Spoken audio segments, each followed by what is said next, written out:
आज की शाम जिस विषय पर मैं बात करना चाहता हूं, और ये 2 सत्रों के लिए है।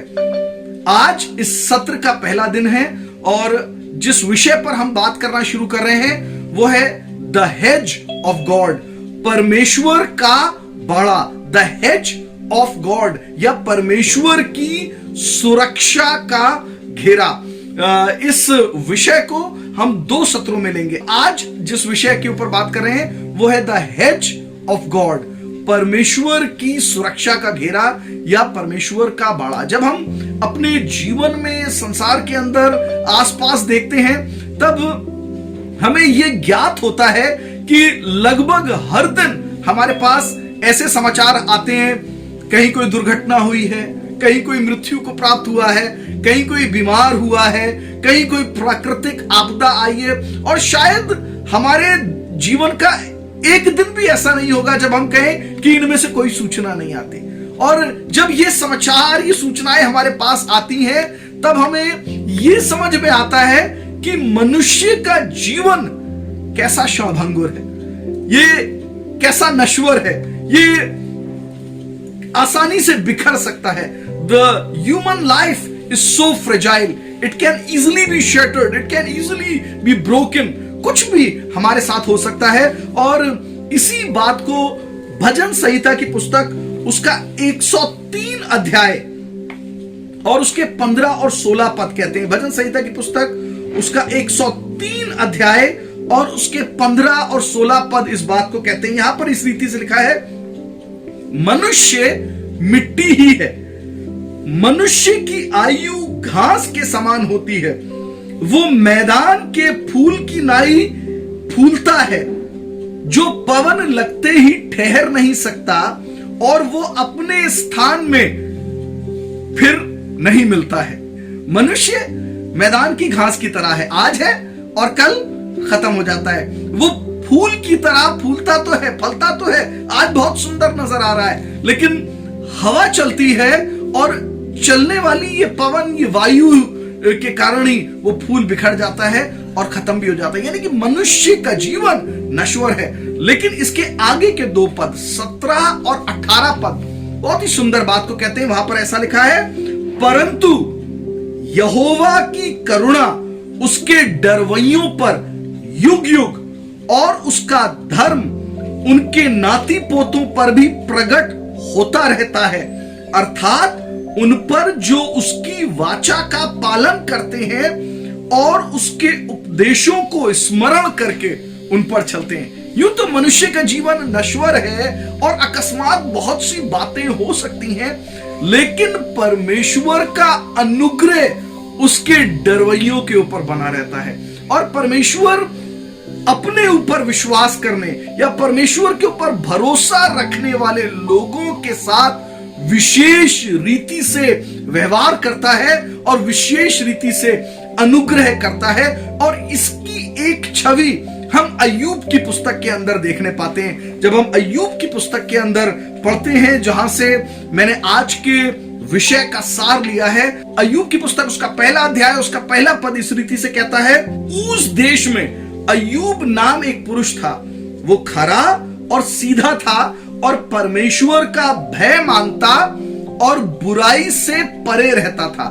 अय्यूब एक ऐसा व्यक्ति है जिसके बारे में लिखा है कि वो परमेश्वर का भय मानता था और उसका जीवन खराई का था और सच्चाई का था। वो परमेश्वर से प्रेम करने वाला था, वो परमेश्वर का भय मानने वाला था, वो परमेश्वर के ऊपर विश्वास करने वाला था। और केवल विश्वास ही नहीं करता है, लेकिन अपने जीवन में वो खराई का अनुसरण करता है, अपने जीवन को वो सच्चाई के साथ जीता है। और जब हम अय्यूब के इस विवरण को पढ़ते हैं, यहां पर यह कहना और बता देना जरूरी है कि अय्यूब कोई काल्पनिक चरित्र नहीं है, ये कोई फिक्शनल कैरेक्टर नहीं है, लेकिन ये एक ऐतिहासिक व्यक्ति है। और जब हम पढ़ते हैं उत्पत्ति की पुस्तक और उसका 46वां अध्याय और उसका 13वां पद, उत्पत्ति की पुस्तक उसका 46वां अध्याय, जेनेसिस चैप्टर 46 एंड वर्स 13, तब हमें पता चलता है अय्यूब याकूब का पोता है और याकूब के बेटे इशाचार का तीसरा बेटा है। याकूब का पोता है अय्यूब और इशाचार का बेटा है। इशाचार के 4 बेटे हैं और उसमें से तीसरे नंबर का जो बेटा है वो अय्यूब है। और इसका विवरण हमें उत्पत्ति की पुस्तक और उसके 46वें अध्याय और उसके 13वें पद में मिलता है। सो ये कोई काल्पनिक चरित्र नहीं है। मूसा के भी आने से पहले अय्यूब था और उसकी कहानी हमें इस पूरी पुस्तक के अंदर मिलती है कि उसके साथ क्या घटनाएं घटित हुई और किस रीति ने उसके मित्रों ने कुछ बातें कही और किस रीति ने परमेश्वर ने इन 4 मित्रों से कुछ एक बातों को कहा। और जब हम अय्यूब के बारे में पढ़ते हैं तब हमें पता चलता है इसी पहले अध्याय के अंदर कि वो एक आशीषित व्यक्ति था। वो उसका घर भरा पूरा है, उसके बेटे हैं, उसकी बेटियां हैं, उसके पास बहुत से पशु हैं, उसके पास बहुत सी संपत्ति है और वो उसका घर आशीषों से भरा हुआ है, धनान्य से भरा हुआ है। और इन सब से बढ़कर एक विशेष बात है, परमेश्वर ने अय्यूब को अति प्रिय जाना है।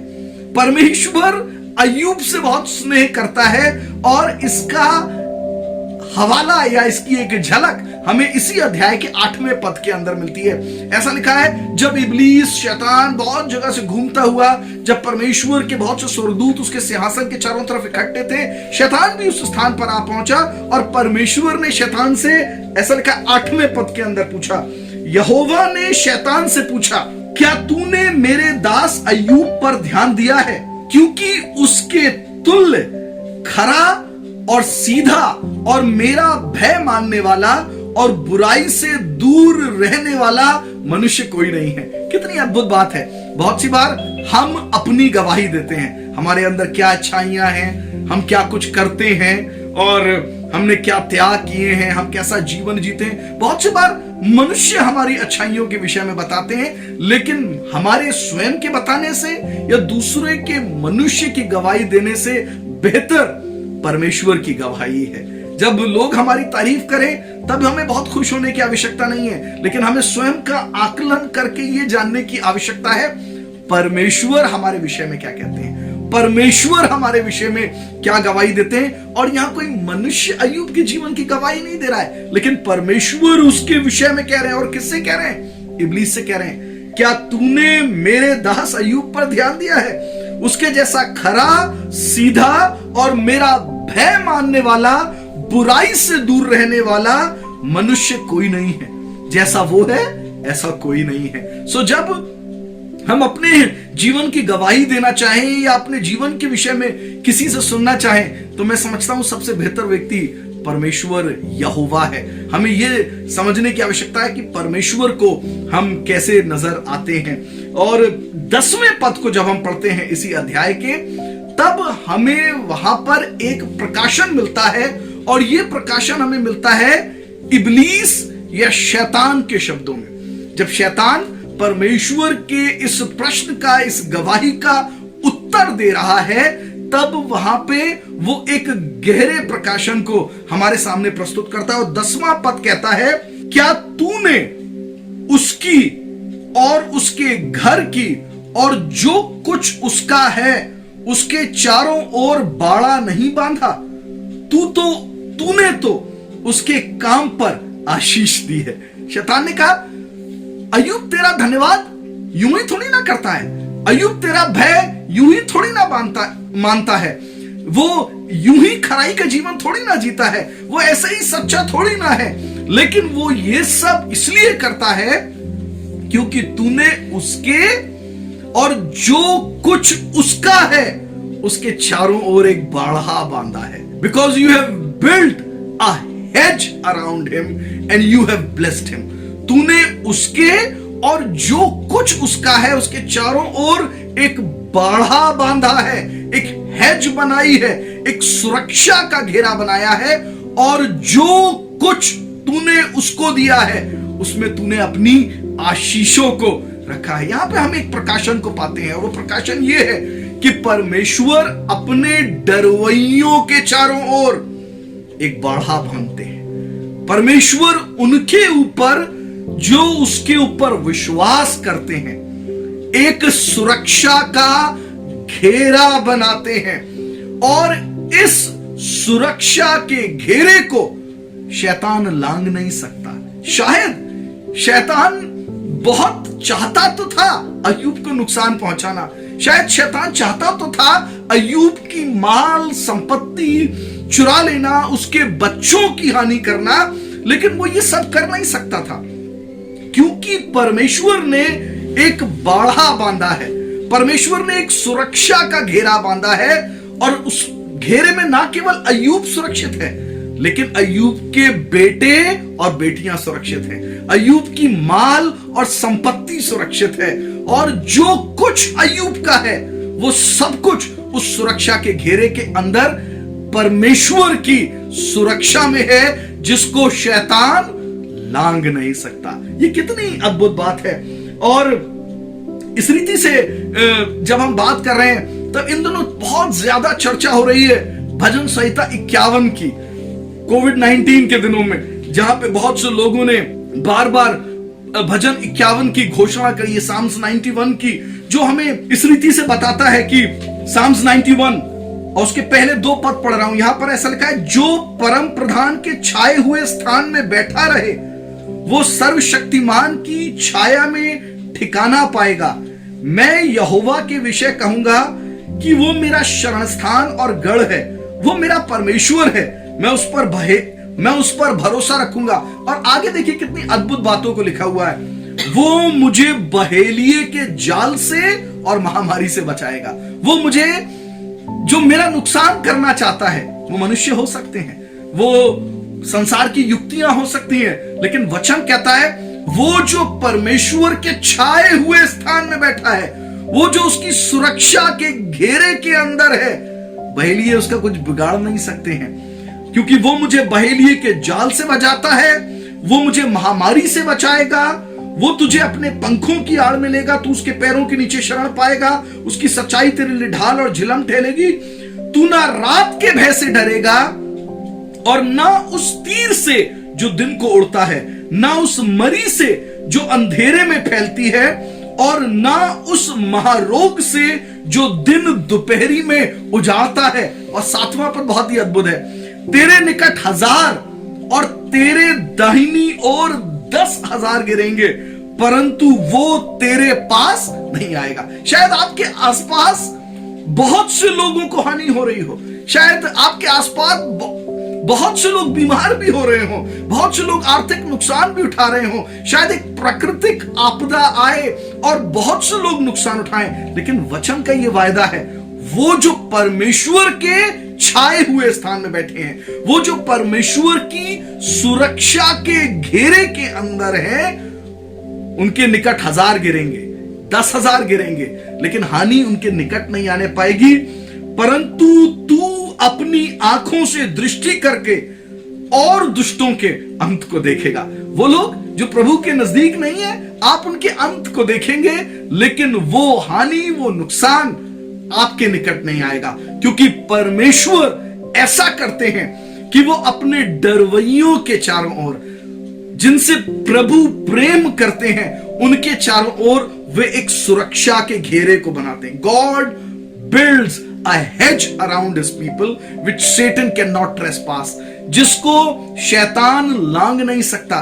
यूं तो चोर चोरी करने, नाश करने और घात करने आता है, लेकिन जब हम परमेश्वर के सुरक्षा घेरे के अंदर होते हैं, शैतान चोरी करने आ नहीं सकता, शैतान घात करने आ नहीं सकता, शैतान नाश करने आ नहीं सकता, क्योंकि परमेश्वर हमें इस घेरे के अंदर सुरक्षित रखते हैं। What is this hedge made of? ये सुरक्षा का घेरा आखिर क्या है? जब हम दूसरे राजा की पुस्तक और उसका 6ठा अध्याय और उसका 17वां पद पढ़ते हैं, तब हमें मालूम चलता है ये सुरक्षा का घेरा मनुष्य की आंखों से नजर नहीं आता है। हम इन शारीरिक आंखों से उस सुरक्षा घेरे को देख नहीं सकते हैं, लेकिन आत्मिक स्तर पर यह एक वास्तविकता है। It is in the spiritual realm and it is a reality. और जब परमेश्वर हमारी आत्मिक आंखों को खोलते हैं, तब हम इस वास्तविक सुरक्षा घेरे को आत्मिक स्तर में अपने आसपास देखने पाते हैं। बहुत सी बार हमारे पास गवाहियां हैं और वचन भी हमें बताता है, और कुछ एक बातों की मैं चर्चा करूंगा जहां परमेश्वर ने आत्मिक आंखों को खोला और लोग परमेश्वर की सुरक्षा घेरे को देखने पाए। ये सुरक्षा का घेरा, ये हेज, ये बाड़ा जो परमेश्वर अपने डरवैयों के चारों ओर बांधते हैं, वो आखिर है क्या? कुछ एक पदों को पढ़ूंगा। भजन संहिता की पुस्तक और उसका 125वां अध्याय और उसका दूसरा पद, Psalms 125 and verse 2। जिस प्रकार यरूशलेम के चारों ओर पहाड़ हैं, उसी प्रकार यहोवा अपनी प्रजा के चारों ओर अब से लेकर सर्वथा तक बना रहेगा। यह सुरक्षा का घेरा जिसकी हम बात कर रहे हैं, यह स्वयं परमेश्वर है। यह परमेश्वर की उपस्थिति है। परमेश्वर की उपस्थिति जब हमारे चारों ओर बनी रहती है, यह हमें सुरक्षा प्रदान करती है। फिर से पढ़ूंगा। जिस प्रकार यरूशलेम के चारों ओर पहाड़ हैं, उसी प्रकार यहोवा अपनी प्रजा के चारों ओर अब से लेकर सर्वदा तक बना रहेगा। यूसुफ के बारे में लिखा है कि उसके भाइयों ने उससे ईर्ष्या करी, उससे घृणा करी, उसे गुलाम बनाकर बेच दिया गया। वे तो उसे मार डालना चाहते थे, लेकिन उसे एक पराये देश में अजनबियों के हाथों गुलाम बनाकर बेच दिया गया। लेकिन एक विशेष बात यूसुफ के बारे में लिखी है, परंतु परमेश्वर यूसुफ के साथ था। अंग्रेजी की बाइबल कहती है, but the hand of God was upon Joseph, his favour was with Joseph. जब परमेश्वर हमारे साथ होता है, सो वो स्वयं हमें सुरक्षा प्रदान करता है। जकरिया नबी की पुस्तक और उसका दूसरा अध्याय, उसका 5वां पद, और यहोवा की ये वाणी है कि मैं आप उसके चारों ओर आग की सी शहरपनाह ठहरूंगा और उसके बीच में तेजोमय होकर दिखाई दूंगा। तो कहता है, मैं आप तुम्हारे चारों तरफ आग की सी शहरपनाह, a hedge of fire all around you, मैं तुम्हारे चारों तरफ आग की सी शहरपनाह ठहरूंगा और तुम्हारे बीच में तेजों में होकर दिखाई दूंगा। ये जिस हेज की हम बात कर रहे हैं, जिस सुरक्षा घेरे की, जिस बाड़े की हम बात कर रहे हैं, ये साधारण नहीं है, लेकिन ये अग्नि में सुरक्षा का घेरा है। इसीलिए वो कहता है कि मैं तुम्हारे चारों ओर आग की सी शहरपनाह ठहरूंगा और तुम्हारे बीच में तेजों में होकर दिखाई दूंगा। यही नहीं कि वो हमारे चारों तरफ एक अग्नि में बाड़ा बांधे हुआ है, लेकिन वो स्वयं हमारे साथ उपस्थित भी होता है। और इसी के झलक को हम देखने पाते हैं जब सद्रक, मेशक और अबेदनगो इन्हें आग की भट्टी में डाल दिया गया, और जिन लोगों ने उन्हें भट्टी के अंदर डाला वे तो स्वयं झुलसकर मर भी गए, लेकिन इन तीनों को नुकसान नहीं हुआ। और राजा है, उसने अपनी आंखों से देखा 3 लोग डाले गए हैं, लेकिन मैं एक चौथे व्यक्ति को भी उनके साथ देखता हूं जिसका स्वरूप परमेश्वर के पुत्र सा दिखाई देता है। परमेश्वर हमारे चारों ओर अग्नि में शहरपनाह की तरह हमें सुरक्षा भी देता है, और उसकी तेजों में उपस्थिति हमारे साथ उपस्थित रहती है, हमारे साथ मौजूद रहती है, और वो हमें हियाव देता रहता है अपनी उपस्थिति के द्वारा। हम पढ़ते हैं निर्गमन की पुस्तक और उसके 13वें अध्याय के अंदर, एक्सोडस चैप्टर 13, और जब हम 21 और 22 पद को पढ़ते हैं, वहां पर लिखा है कि जब परमेश्वर इजराइलियों को मिस्र में से बंधुआई से निकाल कर लाया, तब परमेश्वर उनकी अगुवाई कर रहा है रात के समय एक अग्नि में खंबे के द्वारा और दिन के समय बादल के खंबे के द्वारा। मैं पढ़ूंगा निर्गमन की पुस्तक और उसका 13वां अध्याय, उसके 21 और 22 पद को। यहां पर ऐसा लिखा है, और यहोवा उन्हें दिन को मार्ग दिखाने के लिए मेघ के खंबे में और रात को उजियाला देने के लिए आग के खंबे में होकर उनके आगे आगे चला करता था, जिससे वे रात और दिन दोनों में चल सके। उसने ना तो बादल के खंबे को दिन में और ना आग के खंबे को रात में लोगों के आगे से हटाया। सो परमेश्वर जब इजरायलियों को मिस्र की बंधुआई से निकाल कर लाया, तब वो उनकी अगुवाई कर रहा है। और ये आग का खंबा, ये बादल का खंबा परमेश्वर की प्रत्यक्ष उपस्थिति को दर्शाता था। वे इस खंबे को देखकर ये जान पाते थे कि परमेश्वर हमारे साथ है, गॉड इज विद अस। और इसके द्वारा वो उनकी अगुवाई भी कर रहा था। लेकिन हम एक अद्भुत बात को देखते हैं, जब हम 14वें अध्याय में आते हैं, ये खंबा केवल उनकी अगुवाई ही नहीं कर रहा था, ये खंबा केवल परमेश्वर की प्रत्यक्ष उपस्थिति को ही नहीं दर्शा रहा था। लेकिन हम पढ़ते हैं 14वें अध्याय, मैं 19 और 20 पद पढ़ रहा हूं। यहां पे ऐसा लिखा, तब परमेश्वर का दूत जो इजरायली सेना के आगे आगे चला करता था, जाकर उनके पीछे हो गया और बादल का खंबा उनके आगे से हटकर उनके पीछे जा ठहरा। इस प्रकार वो मिस्रियों की सेना और इजरायलियों की सेना के बीच में आ गया। ये सुरक्षा के घेरे की बात है। वो दुश्मनों के और इजरायलियों के बीच में आ गया। वो परमेश्वर के लोगों और परमेश्वर के लोगों के दुश्मनों, शत्रुओं के बीच में आकर खड़ा हो गया। और आगे कहता है, इस प्रकार वो मिस्रियों की सेना और इजरायलियों की सेना के बीच में आ गया, और बादल और अंधकार तो हुआ, तो भी उससे रात में उन्हें प्रकाश मिलता रहा, और वे रात भर एक दूसरे के पास ना आए।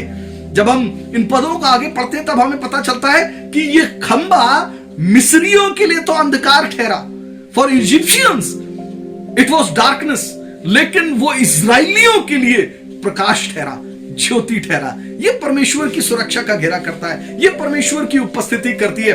परमेश्वर स्वयं एक अग्नि में शहरपनाह की तरह हमें घेर लेता है, और उसकी तेजों में उपस्थिति हमारे साथ बनी रहती है, और वो संसार और हमारे शत्रुओं के बीच में एक फासला पैदा करता है। और हमारे शत्रुओं के सामने तो वो अंधकार लेकर आता है, लेकिन वो जो उससे प्रेम करते हैं उनके लिए परमेश्वर की उपस्थिति ज्योति और प्रकाश लेकर आती है। मैंने शुरुआत में पढ़ा भजन संहिता 51, साम्स 91, और उसका चौथा पद हमें इसी बात को बताता है। वो कहता है, फिर से पढ़ रहा हूं, अभी कुछ क्षण पहले मैंने ये पद पढ़ा था, भजन संहिता 51 और उसका चौथा पद। वो कहता है, वो तुझे अपने पंखों की आड़ में ले लेगा और तू उसके पैरों के नीचे शरण पाएगा, उसकी सच्चाई तेरे लिए ढाल और झिलम ठहरेगी। वो तुझे अपने पंखों की आड़ में ले लेगा। यीशु मसीह ने भी जब वो यरूशलेम को देखकर रो रहा था, तब उसने कहा, जैसे मुर्गी अपने बच्चों को अपने पंखों के नीचे छिपा लेना चाहती है, वैसे ही मैंने भी कितनी बार चाहा कि मैं तुम्हें अपने पंखों के नीचे छिपा लूं। सो परमेश्वर अपने लोगों को, वो जो उससे प्रेम करते हैं, उन्हें अपने पंखों के नीचे छिपा लेता है और हम उसके शरणागत होते हैं। वो हमारी अगुवाई भी करता है और उसकी तेजों में उपस्थिति हमारे साथ भी बनी रहती है।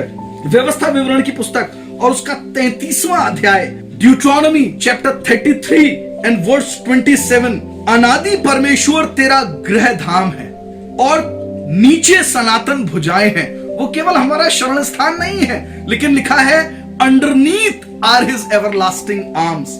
वो शत्रुओं को तेरे सामने से निकाल देता है और कहता है उनको सत्यानाश कर दे।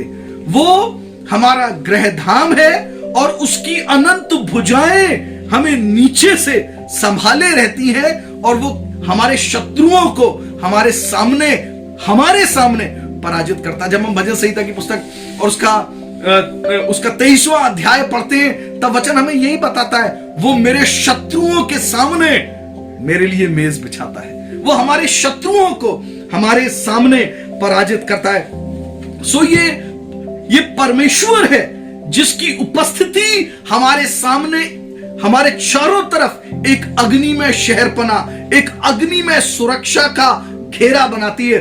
भजन संहिता की पुस्तक और उसका 139वां अध्याय, जहां पर वचन इस रीति से कहता है कि परमेश्वर की उपस्थिति आगे और पीछे मुझे चारों तरफ से घेरे रहती है। 5वां पद से पढ़ रहा हूं, यहां पे ऐसा लिखा है, तूने मुझे आगे पीछे घेर रखा है और अपना हाथ मुझ पर रखे रहता है।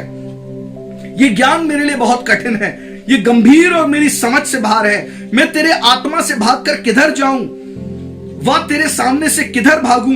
यदि मैं आकाश में चढ़ूं तो तू वहां है, यदि मैं अपना बिछौना अधोलोक में बिछाऊं तो वहां भी तू है, यदि मैं भोर की किरणों पर चढ़कर समुद्र के पार जा बसूं वहां भी तू है। तू वहां भी तो अपने हाथ से मेरी अगुवाई करेगा और अपने दाहिने हाथ से मुझे पकड़े रहेगा।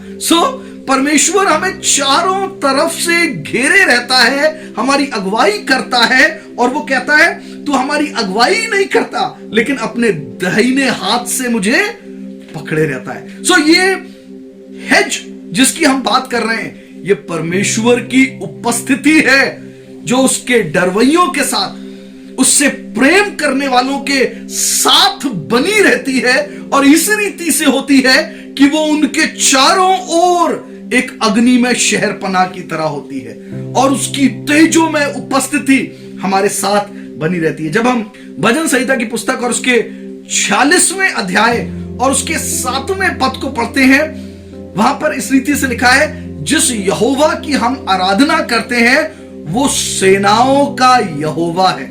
वो सेनाओं का यहोवा, यानी कि वो अकेला नहीं खड़ा, यूं तो उसकी उपस्थिति अकेले ही काफी है, उसका अकेले होना ही काफी है, लेकिन वचन इस रीति से बताता है वो सेनाओं का यहोवा है, याकूब का परमेश्वर, सेनाओं का यहोवा, हमारा ऊंचा गढ़ है। सेनाओं का यहोवा यानी कि वो स्वर्गदूतों की सेना के साथ आता है। जिस ईश्वर की हम आराधना करते हैं, जिस बाड़े के विषय हम बात कर रहे हैं, वो केवल परमेश्वर अकेला नहीं है। मैंने अभी निर्गमन की पुस्तक और उसके 14वें अध्याय और उसके 20 पद को पढ़ा, वहां पर ऐसा लिखा है, परमेश्वर की उपस्थिति का खंबा और परमेश्वर का दूत भी वहां पर, यानी कि परमेश्वर का स्वर्गदूत भी वहां पर मौजूद थे। ये परमेश्वर की अग्नि में उपस्थिति है जो हमें घेरे रहती है, लेकिन उसी के साथ साथ परमेश्वर अपने स्वर्गदूतों को भी हमारे निमित्त आज्ञा देते हैं कि वो हमें सुरक्षा प्रदान करें। मैं बात कर रहा हूं, what is this hedge of protection made of? ये सुरक्षा का बाड़ा किस चीज का बना है? पहली बात मैंने कही, ये तो परमेश्वर की उपस्थिति है, लेकिन दूसरी बात मैं कह रहा हूं, ये परमेश्वर के स्वर्गदूत भी हैं। These are the angels of God, जिनके विषय परमेश्वर आज्ञा देता है, और वो हमारे चारों तरफ हमारी सुरक्षा के लिए उपस्थित होते हैं। भजन संहिता की पुस्तक और उसका 34वां अध्याय और उसका 7वां पद इस विशेष बात को बताता है। भजन संहिता की पुस्तक और उसका 34वां अध्याय और उसका 7वां पद कहता है, यहोवा के डरवैयों के चारों ओर उसका दूत छावनी किए हुए उनको बचाता है।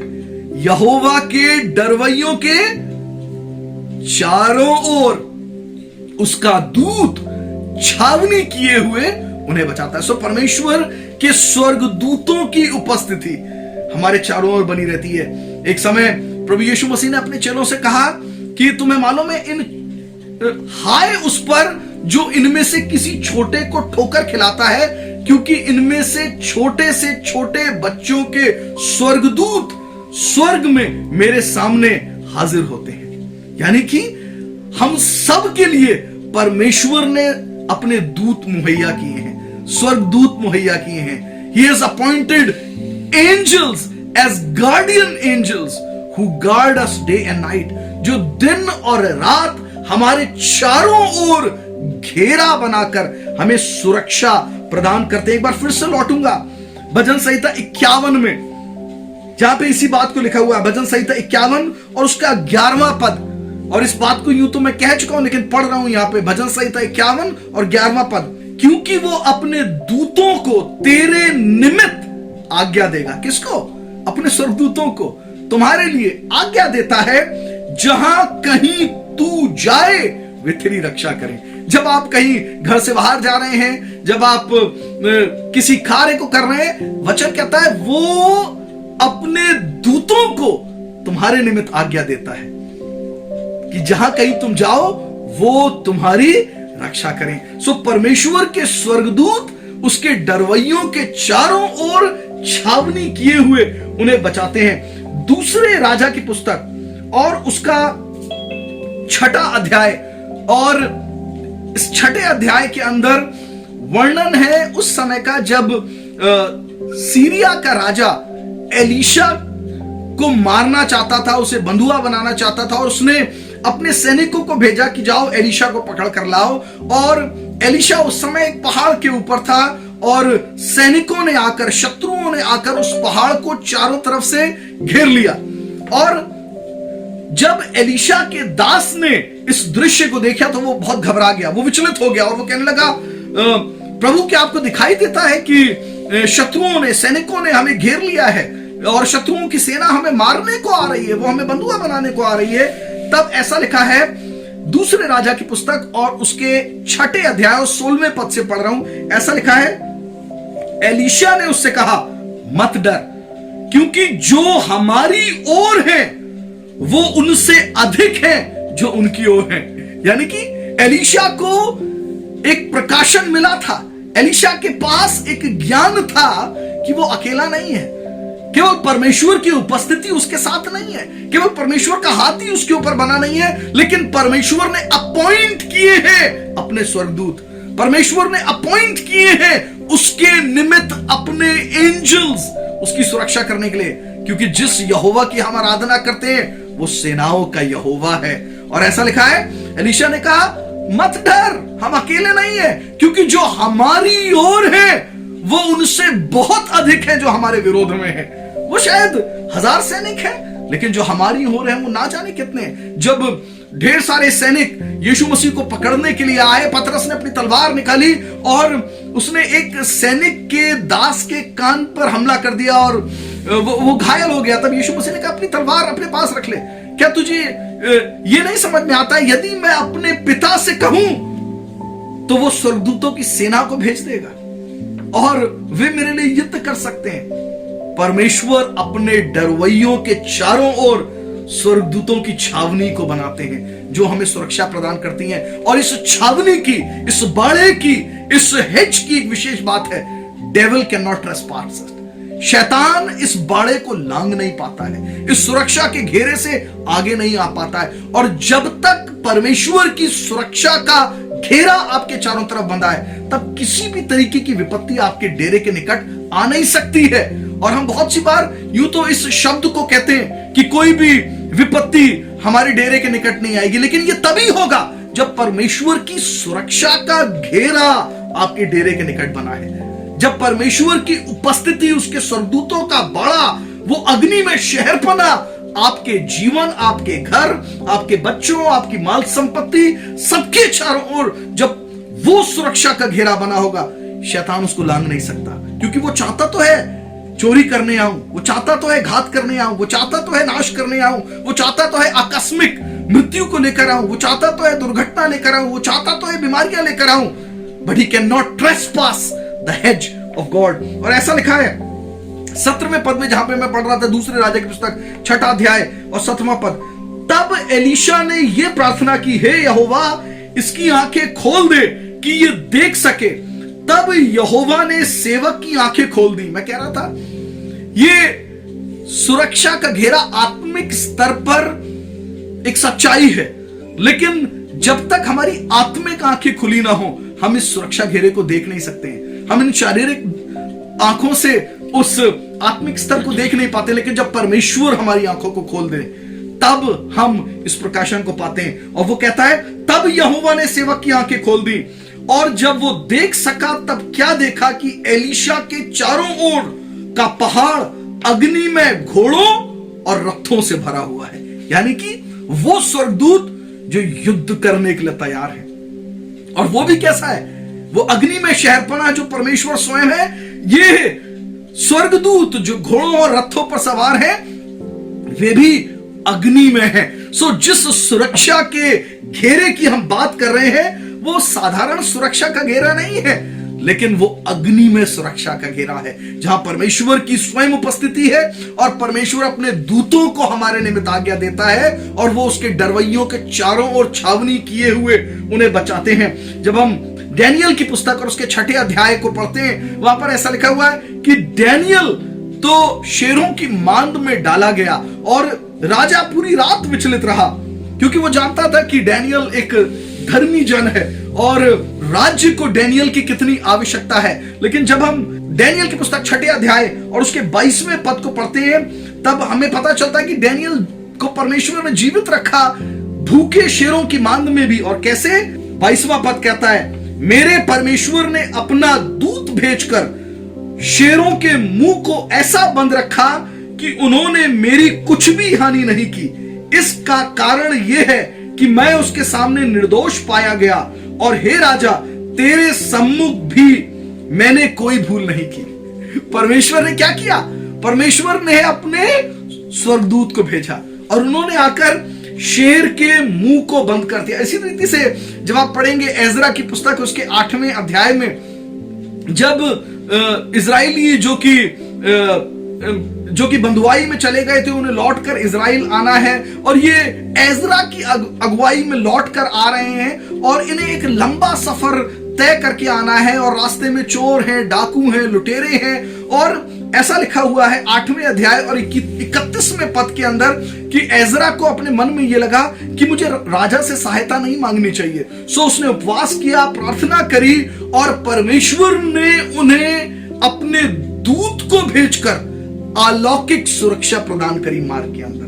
बहुत सी बार शायद पुलिस नहीं है आपकी सुरक्षा करने के लिए, शायद आपके अपने घर के लोग भी नहीं हैं, शायद हमारे बच्चे जिस स्थान पर हैं हम उनके साथ तो नहीं जा सकते हैं, लेकिन परमेश्वर के स्वर्गदूत हैं। परमेश्वर अपने स्वर्गदूतों को तुम्हारे निमित्त आज्ञा देगा कि जहां कहीं तुम जाओ वे तुम्हारी सुरक्षा करें, क्योंकि परमेश्वर के दूत उसके डरवैयों के चारों ओर छावनी करके, दे बिल्ड अ हेज, और ये अग्नि में सुरक्षा का घेरा हमें सुरक्षा प्रदान करता है। यूं तो मेरे पास बहुत सी गवाहियां हैं बताने को, लेकिन केवल एक गवाही को मैं साझा करूंगा। शायद आपने कभी इस गवाही को सुना भी हो। ये एक लड़की के बारे में है और ये एक अंधेरी रात में काफी देर अपने काम के स्थान से अपने घर की तरफ लौट रही थी और जब ये रात में अपने घर की तरफ लौट रही थी तब इसे आभास हुआ कि 2 लड़के इसका पीछा कर रहे हैं और ये जब तेज चलने लगी तो वो लड़के भी तेज चलने लगे और जिस दिशा में ये मुड़ती ये लड़के भी उसी दिशा में मुड़ रहे थे। और पैदल चलने वाली इस लड़की को ये एहसास हो गया कि इन लड़कों की मंशा कुछ अच्छी नहीं है। सो वो उसने भागना शुरू कर दिया और जब वो भागने लगी तो ये लड़के भी भागने लगे और इस लड़की ने भागना रोका नहीं और कुछ दूरी पर जाकर इसे एहसास हुआ कि वो लड़के रुक गए और वे पलट कर चले गए और फिर ये लड़की तेज कदमों से अपने घर आ गई। यूं तो वो सड़क सुनसान थी, वहां पर कोई भी नहीं था उसकी सहायता करने के लिए, लेकिन इसने अपने मन में परमेश्वर का धन्यवाद किया कि वो लड़के किसी कारण से उसके पीछे नहीं आए और वो पलट कर चले गए। अगली सुबह जब इसने अखबार को पढ़ा तो वहां पर समाचार पढ़ा कि उसी स्थान पर एक लड़की को उस रात में अगवा किया गया और उसके साथ एक गलत कृत्य किया गया। और पुलिस ने इस समाचार को अखबार के अंदर छपवाया था कि यदि कोई भी व्यक्ति जानता हो या किसी भी संदिग्ध व्यक्ति को उस सड़क पे उस रात किसी ने कुछ देखा हो तो वो सूचना देने के लिए पुलिस स्टेशन आए। इस लड़की ने अपने मन में सोचा, हो सकता है ये वही लड़के हों क्योंकि इनकी नजर कुछ गलत थी, ये मेरे पीछे थे और हो सकता है मेरे बाद इन्होंने किसी और के साथ इस कार्य को किया हो, क्योंकि लगभग वही समय है जिस समय इस लड़की के साथ ये घटना घटी थी। ये पुलिस स्टेशन गई, इसने जाकर बताया और इसके इशारे पर 2 लड़कों को पकड़ा गया और ये वही लड़के थे जिन्होंने उस रात इस लड़की का पीछा किया था। और उन लड़कों ने अपना गुनाह कबूला, उन्होंने बताया कि उस रात उन्होंने क्या किया है और इस लड़की को भी उन्होंने पहचान लिया कि हाँ, उस लड़की को अगवा करने से पहले हमने इस लड़की का पीछा भी किया था। और जब पुलिस वालों ने पूछा फिर आप आप पलट कर क्यों चले गए थे, आपने इस लड़की को क्यों छोड़ दिया था? तब उन्होंने बताया कि जब हम इसका पीछा कर ही रहे थे तभी हमने देखा एक गली में मुड़ने के बाद ये लड़की अकेली नहीं है, लेकिन इसके दाएं और बाएं बहुत लंबी कद काठी के दो बलिष्ठ युवक इसके साथ चल रहे हैं, जैसे कोई अंगरक्षक किसी व्यक्ति के साथ चलते हैं। और उन युवकों को देखकर वे घबरा गए और वे पलटकर चले गए। उस लड़की के साथ कोई नहीं था, लेकिन ये परमेश्वर के दूत हैं जो परमेश्वर हमारे निमित्त हमारी सुरक्षा के लिए भेजता है।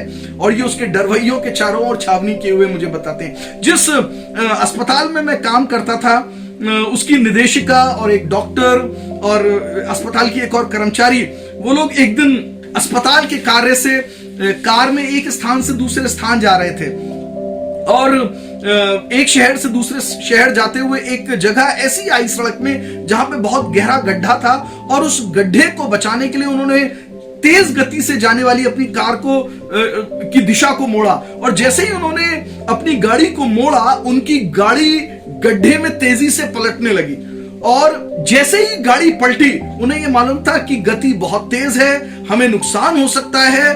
इन तीनों लोगों ने जो गाड़ी के अंदर बैठे थे, तीनों विश्वासी हैं और ये मेरे प्रार्थना के मित्र थे, इन तीनों ने एक ही स्वर में चिल्लाया, प्रभु हमारी सहायता कर। और उन्होंने कहा जब गाड़ी उछलकर गहरे खड्ड में गिरने लगी तब यूं तो वो इतनी ऊंचे से गिर रही थी, उसे बहुत जोर से गिरना चाहिए था, क्षतिग्रस्त होना चाहिए था। ऐसा लगा जैसे किसी ने गिरती हुई गाड़ी को अपने हाथों से रोक लिया और बहुत धीरे धीरे करके उसे जमीन के ऊपर रख दिया। गाड़ी पलट गई, लेकिन वो गाड़ी जो बहुत ऊंचा उछली थी और उसे उछलकर बहुत तेजी से जमीन पर गिरना चाहिए था, यूं लगा जैसे किसी ने गाड़ी को बांध लिया, जैसे किसी ने अपने हाथों से गाड़ी को रोक लिया और बहुत धीरे से उसे जमीन के ऊपर रख दिया। और फिर इस घटना के बाद जब वो प्रभु को धन्यवाद करने लगे, उन्हें आभास हुआ ये तो परमेश्वर के ही हाथ थे। जैसा कि मैंने व्यवस्था विवरण की पुस्तक में पढ़ा, underneath are his everlasting arms, और उसके वो अनंत हाथ हमारे नीचे बने रहते हैं। वो अपने दूतों को हमारे निमित्त आज्ञा देता है। यहोवा के डरवैयों के चारों ओर उसका दूत छावनी किए हुए उन्हें बचाता है। ये परमेश्वर करता है उनके साथ जो उससे स्नेह करते हैं, उनके साथ जो उसके ऊपर विश्वास करते हैं। इस स्थान पर मैं इस बात को कहना चाहूंगा, ये सुरक्षा का घेरा हर एक व्यक्ति के चारों ओर बना हुआ नहीं है, ये हर एक व्यक्ति के साथ नहीं है। अभी 2 दिन पहले मेरी भाई नितिन गुप्ता से बात हो रही थी, हमारे साथ बाइबल स्टडी में जुड़े हुए हैं, और वो मुझे बता रहे थे कि मैं स्कूटर पे जा रहा था और उस पे एक सीमेंट की बोरी रखी थी और बहुत तेज गति से आती हुई एक गाड़ी ने पीछे से उन्हें टक्कर मारी और उनका स्कूटर और वो रगड़ते हुए बहुत दूर तक गए। और उन्होंने कहा लोग सहायता के लिए आ गए, बहुत से लोग इकट्ठे हो गए, और जब मैं उठकर खड़ा हुआ तब लोगों को आश्चर्य हुआ, मुझे भी आश्चर्य हुआ। ना तो मेरे शरीर पर एक खरोंच आई थी और ना मेरे स्कूटर पर एक खरोंच आई थी। स्कूटर रगड़ा था बहुत दूर तक, लेकिन एक खरोंच भी नहीं आई थी। क्यों? परमेश्वर अपने डरवैयों के चारों ओर अपने दूतों के सुरक्षा के घेरे को बनाता है। उन्होंने कहा एक भारी सीमेंट की बोरी थी और जिस दिशा में गाड़ी गिरी मैं भी गिरा, सीमेंट की बोरी भी हमारे ऊपर गिरनी चाहिए थी और शायद मेरे पैर पर गिरती, कुछ भी हो सकता था। लेकिन अद्भुत यह था कि वो भारी चीज उसी दिशा में ना गिर के दूसरी दिशा में गिरी। ये कैसे हुआ? ये शायद विज्ञान समझा ना पाए, लेकिन परमेश्वर अपने दूतों को हमारे निमित्त आज्ञा देता है कि वो हमारे आने और जाने में हमें सहायता प्रदान करें। परमेश्वर स्वयं हमारे चारों ओर एक अग्निमय शहरपना बनाता है, एक अग्निमय सुरक्षा का घेरा बनाता है और उसकी तेजों में उपस्थिति हमारे साथ रहती है। कुछ क्षण के लिए पूछना चाहता हूं एक प्रश्न, What ensures the hedge of God around a person?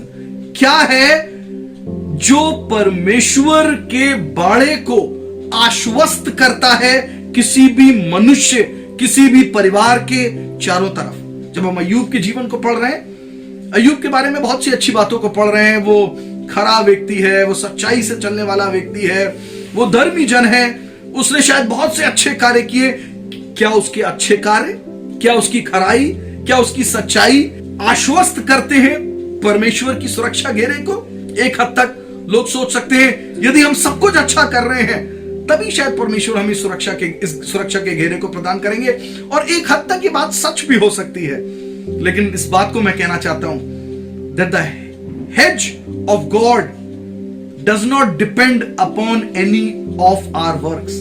हमारे किसी भी कार्य, हमारी धार्मिकता के ऊपर परमेश्वर की ये सुरक्षा का घेरा निर्भर नहीं है। वैसे ही जैसे परमेश्वर का अनुग्रह जो हमें पापों की क्षमा प्रदान करता है, उद्धार, वो हमारे कार्यों के ऊपर निर्भर नहीं है, उसी रीति से परमेश्वर की ये सुरक्षा का घेरा भी परमेश्वर की वाचा का प्रावधान है। It is because of the covenant which the Lord makes with his people.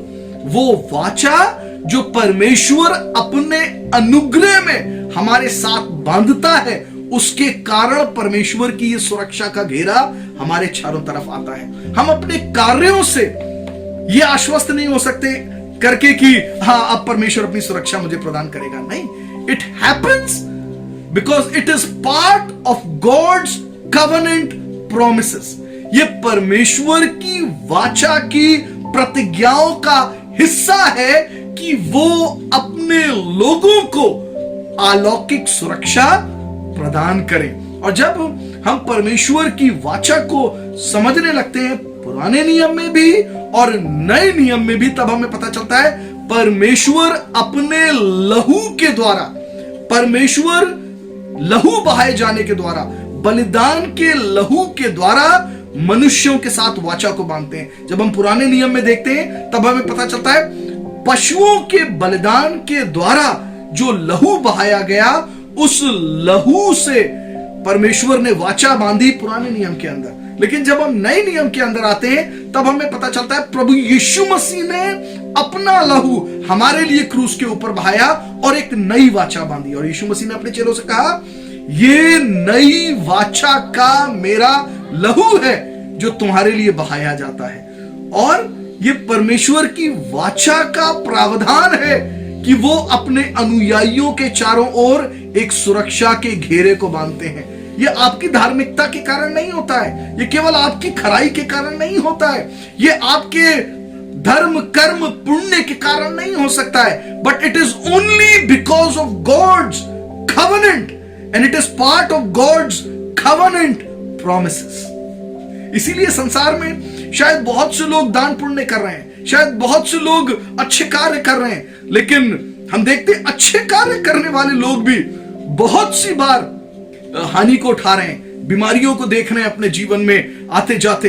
लेकिन वे जो परमेश्वर की वाचा का हिस्सा है, those who are part of God's blood covenant, जो उसके लहू से ढाके गए हैं, जो उसकी वाचा के लहू के अधीन हो जाते हैं, उन्हें परमेश्वर अलौकिक सुरक्षा प्रदान करते हैं। और जब हम नए नियम में हैं, because we are part of new covenant, हम यीशु के लहू के द्वारा परमेश्वर की इस वाचा की प्रतिज्ञा को अपने जीवन में प्राप्त करते हैं। मैं कुछ एक पदों को पढ़ूंगा निर्गमन की पुस्तक और उसके 12वें अध्याय से।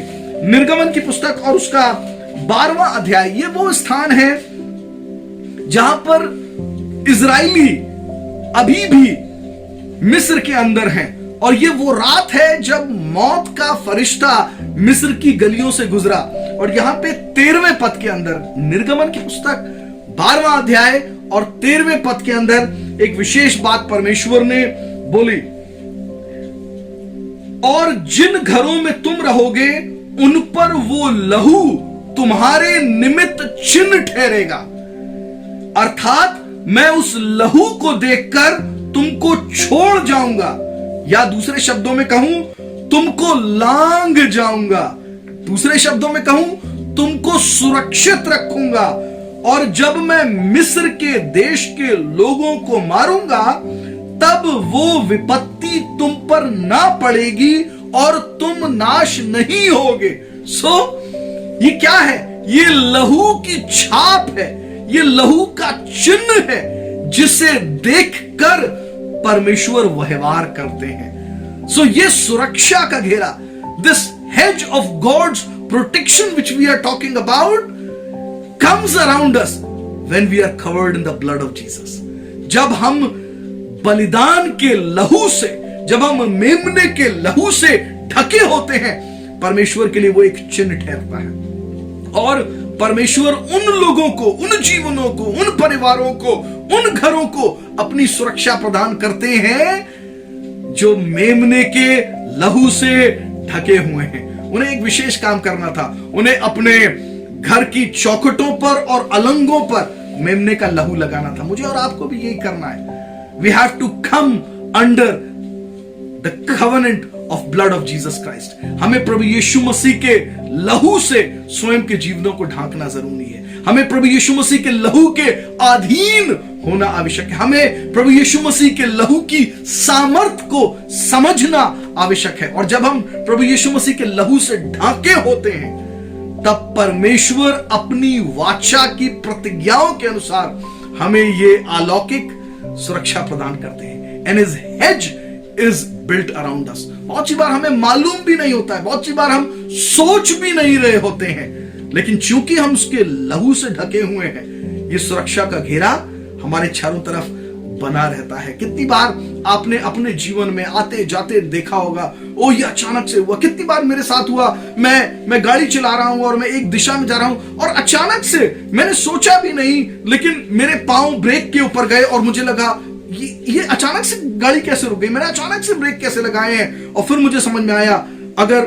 ब्रेक नहीं लगे होते तो अभी ये दुर्घटना हो सकती थी।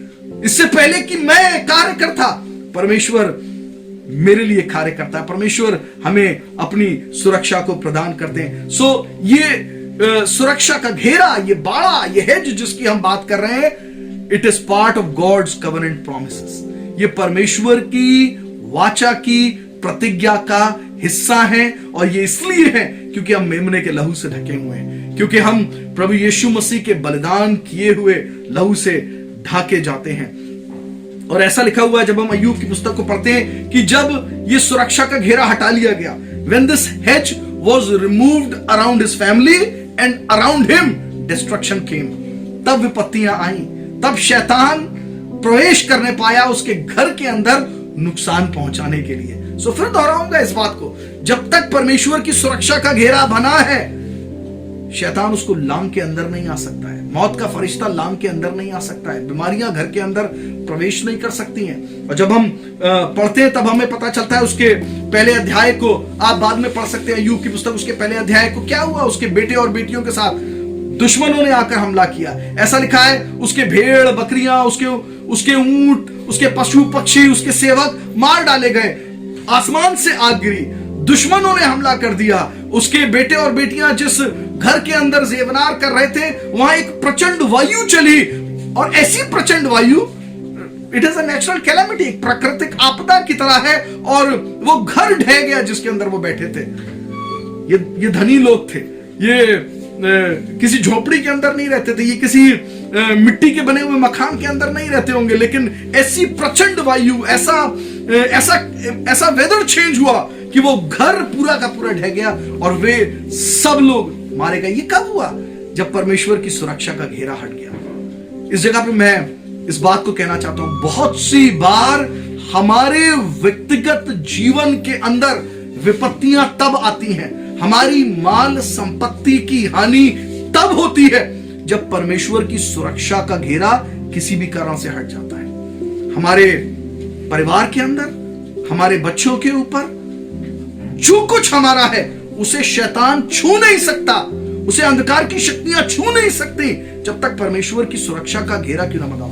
जब हम अय्यूब की पुस्तक उसके पहले अध्याय को पढ़ते हैं, पहले वो सुरक्षा का घेरा जो उसके परिवार और उसकी संपत्ति के चारों ओर था, केवल वही परमेश्वर ने हटाने दिया। और उसके बाद लिखा है, उन सब बातों के, उसके बेटे बेटियों, उसकी माल संपत्ति के नुकसान के बाद भी अय्यूब ने परमेश्वर के विरोध में एक शब्द भी नहीं कहा, लेकिन उसने कहा, मैं अपनी मां के पेट से नंगा निकला, नंगा लौट जाऊंगा। यहोवा ने दिया और यहोवा ने लिया, यहोवा का नाम धन्य। यानी कि उसने परमेश्वर को ही धन्यवाद दिया अभी भी। लेकिन इसके बाद लिखा है कि शैतान दूसरे अध्याय में फिर परमेश्वर के पास गया और वो परमेश्वर से कहने लगा कि खाल के बदले खाल, परंतु प्राण के बदले मनुष्य अपना सब कुछ दे देता है। तू केवल अपना हाथ बढ़ाकर उसकी हड्डियां और मांस छू, तब वो तेरे मुंह पर तेरी निंदा करेगा। वो कहने लगा, अरे उसकी माल संपत्ति चली गई, इसलिए वो अभी भी तेरा धन्यवाद कर रहा है। उसके बेटे बेटियां चले गए, लेकिन अगर तूने उसके शरीर को छुआ होता, यदि वो बीमार हुआ होता, यदि वो रोगी हुआ होता, तब वो तुझे श्राप देता था। लेकिन वचन ऐसा बताता है कि उसके बावजूद भी जब अय्यूब बीमार भी हो गया, उसने परमेश्वर को श्राप नहीं दिया। लेकिन अद्भुत बात यह है, जब अय्यूब के चारों ओर से परमेश्वर की सुरक्षा का घेरा हट गया, तब बीमारी उसके शरीर पर आने पाई। बहुत सी बार लोगों को लगता है बीमारियां तो स्वाभाविक है, बीमारियां स्वाभाविक है, बीमारियां अनुवांशिक हैं, बीमारियां सामान्य हैं। लेकिन मैं स्मरण दिलाना चाहता हूं, जब तक कोई भी व्यक्ति परमेश्वर की सुरक्षा के घेरे के अंदर है, बीमारियां प्रवेश नहीं कर सकती। यदि किसी कारण से वो सुरक्षा का घेरा हट जाए, तभी चोर चोरी करने आ सकता है, तभी चोर आपका स्वास्थ्य चुराने आ सकता है, तभी चोर आपकी संपत्ति को चुराने आ सकता है, तभी चोर आपकी शांति को चुराने आ सकता है। और अय्यूब के साथ भी यही हुआ। जब सुरक्षा का घेरा उसके परिवार के चारों ओर था, वे सब सुरक्षित रहे, उसकी संपत्ति के चारों ओर था, सुरक्षित रही। जब तक सुरक्षा का घेरा उसके चारों ओर था, कोई रोग, कोई बीमारी उसको छू नहीं सकी। यदि आज हम में से कोई भी व्यक्ति शैतान के हमले को अपने व्यक्तिगत जीवन में देखता है, ये केवल ज्ञान के लिए नहीं है ये स्टडी, लेकिन ये समझने के लिए है, क्या परमेश्वर का सुरक्षा का घेरा मेरे और मेरे परिवार के चारों ओर बना हुआ है या नहीं। मैं आज के इस अध्ययन को समाप्त करना चाहूंगा 5 बातों को कहकर, 5 बातें जिनको कि हम इस अध्ययन के दौरान समझने पाते हैं, इस घटनाक्रम के दौरान समझने पाते हैं। 5 बातों को कहना चाहूंगा। पहली बात, Satan is the accuser of the brethren. शैतान विश्वासियों के ऊपर लगातार दोष लगाने के लिए तत्पर रहता है। शैतान लगातार आपके ऊपर, मेरे ऊपर दोष लगाने के लिए परमेश्वर के सामने खड़ा रहता है। हम देखते हैं इसी अध्याय में हमने पढ़ा, वो परमेश्वर से कह रहा है, यदि तू ये सब कर दे, तब देखना वो तुझे श्राप देगा, तब वो तेरे विषय में ऐसा कहेगा। जब हम जकरिया नबी की पुस्तक उसके 3 अध्याय और उसके पहले पद को पढ़ते हैं, वहां पर ऐसा लिखा है, शैतान परमेश्वर के सामने खड़ा है और यहोशू महायाजक के विरोध में बातों को कह रहा है, वो उसके ऊपर आरोपों को लगा रहा है। जब हम प्रकाशित वाक्य की पुस्तक और उसके 12वें अध्याय और उसके 10वें पद में जाते हैं, वहां पर भी ऐसा लिखा है कि शैतान विश्वासियों के ऊपर, प्रभु से प्रेम करने वालों के ऊपर लगातार आरोप लगाता रहता है। He is the accuser of the brethren. इसीलिए हमें और आपको सतर्क होने की आवश्यकता है, इसीलिए मुझे और आपको संवेदनशील होने की आवश्यकता है कि हम कैसा जीवन जी रहे हैं। क्या हम शैतान को कोई ऐसा अवसर तो नहीं दे रहे हैं कि वो परमेश्वर के सामने खड़ा हो और वो हमारे ऊपर आरोप लगा रहा हो। हम अपने जीवन से कोई ऐसा अवसर तो नहीं देते कि वो शैतान परमेश्वर के सामने खड़ा हो और वो कहे, देख तेरा दास, देख तेरी दासी, और परमेश्वर हमारे जीवन के द्वारा शर्मिंदा हो, क्योंकि Satan is the accuser of the brethren. दूसरी बात जो मैं कहना चाहता हूं वो ये, God is not the author of sickness but Satan is the author of sickness. परमेश्वर बीमारियों को लेकर नहीं आते हैं, लेकिन बीमारियां लाने वाला शैतान है। ये अंधकार की शक्तियां हैं, ये अंधकार की सामर्थ है जो चोर की तरह चोरी करने आती हैं, नाश करने आती हैं, घात करने आती हैं। दुर्घटनाएं परमेश्वर लेकर नहीं आते हैं, वो तो चोर लेकर आता है, वो शैतान लेकर आता है। और ये तब होता है जब सुरक्षा का घेरा हट जाता है।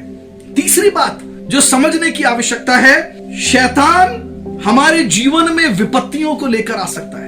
Satan causes calamities to come upon man।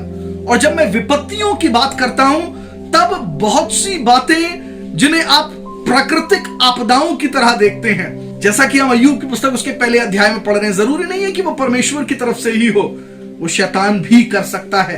वो आसमान से आग बरसा सकता है, वो प्रचंड वायु चला सकता है, वो मनुष्यों के द्वारा हमले करवा सकता है। सो आप जितने भी हमले अपने जीवन पर आते देखें, ये समझें God is not the author of the calamities. परमेश्वर हानि लेकर आने वाला परमेश्वर नहीं है। ये हानि तो इसीलिए आई कि परमेश्वर की सुरक्षा का घेरा वहां नहीं था। And because the hedge was not there, devil got in and he brought destruction. क्योंकि घेरा सुरक्षा का नहीं था, शैतान आया है और वो कैलेमिटीज लेकर आया है, वो विपत्तियां लेकर आया है, वो रोग लेकर आया है, वो नुकसान लेकर आया है। क्योंकि चोर चोरी करने, नाश करने और घात करने आता है। चौथी बात, शैतान चाहता है कि मनुष्य परमेश्वर को श्राप दे। Satan wants men to accuse God for his own works. वो विपत्तियां, वो परेशानियां जो असल में शैतान लेकर आया है, उनके लिए मनुष्य परमेश्वर को कोसे। और कितनी बार हम विश्वासियों के साथ ऐसा होते हुए देखते हैं, परमेश्वर तूने ये क्यों होने दिया हमारे साथ। मैं कितनी बार देखता हूं लोग एक लंबी बीमारी के बिस्तर में हैं और वो कहते हैं परमेश्वर तू ये क्यों होने दे रहा है, परमेश्वर तू ये, और वे परमेश्वर को कोस रहे होते हैं। और मैंने अपने जीवन में, अपने थोड़े अनुभव में कितने ही विश्वासियों को, मसीह लोगों को देखा है परमेश्वर को कोसते हुए। उन्हें लगता है ये बीमारी परमेश्वर की तरफ से, उन्हें लगता है ये समस्या परमेश्वर दूर नहीं कर रहे हैं, ये परमेश्वर लेकर आए हैं। और शैतान यही तो चाहता है। शैतान ने अय्यूब के जीवन में विपत्तियां लाई, बीमारियां लाई, और इस बीमारी को लाने के द्वारा वो बस एक ही बात चाहता था कि अय्यूब परमेश्वर को कोसे। वो कार्य जो कर शैतान रहा है, लेकिन वो चाहता है कि अय्यूब परमेश्वर को कोसे। पांचवी और अंतिम बात, Satan can not touch our soul. शायद वो आपके शरीर को नुकसान पहुंचा सके, शायद वो आपकी संपत्ति को नुकसान पहुंचा सके, शायद वो आपके बच्चों को, आपके घर परिवार, यदि सुरक्षा का घेरा वहां नहीं है, नुकसान पहुंचा सके। लेकिन अद्भुत बात यह है कि वो आपके प्राण को छू नहीं सकता है, वो आपकी आत्मा को छू नहीं सकता है। जब हम लूका रचित सुसमाचार और उसके 12वें अध्याय और उसके 4 से लेकर 7 पद पढ़ते हैं, परंतु मैं तुमसे जो मेरे मित्र हो कहता हूं कि जो शरीर को घात करते हैं परंतु उसके पीछे कुछ नहीं कर सकते, उनसे मत डरो। मैं तुम्हें चिताता हूं कि तुम्हें किससे डरना चाहिए। घात करने के बाद जिसको नरक में डालने का अधिकार है, उसी से डरो। वरन मैं तुमसे कहता हूं, उसी से डरो। क्या 2 पैसे की 5 गौरैया नहीं बिकती, तो भी परमेश्वर उनमें से एक को भी नहीं भूलता। वरन तुम्हारे सिर के बाल भी गिने हुए हैं। सो डरो नहीं, तुम बहुत गौरैयों से बढ़कर हो। सो वो कहता है, भले ही आपको ये मालूम हो कि शैतान आप पर दिनों रात दोष लगाने के लिए खड़ा रहता है, भले ही आपको ये मालूम है कि चोर चोरी करने आता है, वो घात करने आना चाहता है, लेकिन तुम्हें उससे डरने की आवश्यकता नहीं है। पहली बात इसलिए क्योंकि परमेश्वर की सुरक्षा का घेरा उसके डरवैयों के चारों ओर बंधा रहता है। लेकिन दूसरी बात यह कि वो आपके प्राण को, आपकी आत्मा को नहीं छू सकता। केवल परमेश्वर है जो हमारी आत्मा को नाश करेगा नरक के अंदर, यदि हम सच्चाई के साथ उसका अनुसरण ना करें। सो हमारे लिए अद्भुत बात यह है that God has built a hedge around his people। परमेश्वर अपने लोगों के चारों ओर एक सुरक्षा के घेरे को बनाते हैं और इस बाड़े को शैतान लांग नहीं सकता है। अगले सत्र में मैं इसी विषय में आगे चलूंगा और बात करूंगा, यदि परमेश्वर अपने विश्वासियों के चारों ओर सुरक्षा के घेरे को बनाते हैं तो फिर क्यों बहुत सी बार कई मसीह विश्वासियों के जीवन के चारों ओर यह घेरा पाया नहीं जाता। कैसे बहुत सी बार फिर भी शैतान आकर परेशानियों को ला सकता है। सो इसी विषय पर हम बात करेंगे, why is the hedge removed often times from around the lives of believers. अगले सत्र में इस विषय पर बात करेंगे और आज के सत्र को हम समाप्त करना चाहेंगे। इन दिनों कोविड-19 के दिनों में आप लोगों ने एक विशेष गीत को कई बार शायद सुना हो, गाया हो, परमेश्वर का नाम मेरे प्राणों की रक्षा और यीशु का लहू मेरे घर की सुरक्षा। तो इस गीत को हम लोग गाएंगे और उसके बाद हम इस सत्र को समाप्त करेंगे। मैं रिक्वेस्ट करूंगा भाई विनीत साय से कि वो अंतिम प्रार्थना में हमारी अगुवाई करेंगे। यीशु का नाम मेरे प्राण की रक्षा, मेमने का लहू मेरे घर की सुरक्षा। यीशु का नाम मेरे प्राण की रक्षा, मेमने का लहू मेरे घर की सुरक्षा। टकराने वाली महामारी से डरेंगे नहीं, हम डरेंगे नहीं, छिपकलाने वाली महामारी से डरेंगे नहीं, हम डरेंगे नहीं। यीशु का नाम मेरे प्राण की रक्षा, मेमने का लहू मेरे घर की सुरक्षा। रोगों का भय और मृत्यु का डर यीशु के नाम में हो अब दूर। रोगों का भय और मृत्यु का डर यीशु के नाम में हो अब दूर। यीशु का नाम मेरे प्राण की रक्षा, मेमने का लहू मेरे घर की सुरक्षा। विपत्ति कोई हम पर ना पड़ेगी, तेरे के निकट दुख ना आएगा। विपत्ति कोई हम पर ना पड़ेगी, तेरे के निकट दुख ना आएगा। यीशु का नाम मेरे प्राण की रक्षा, मेमने का लहू मेरे घर की सुरक्षा। स्वर्ग की सेना हमें घिरे हुए है, स्वर्ग पिता हमें थामे हुए है। स्वर्ग की सेना हमें घिरे हुए है, स्वर्ग पिता हमें थामे हुए है। यीशु का नाम मेरे प्राण की रक्षा, मेमने का लहू मेरे घर की सुरक्षा।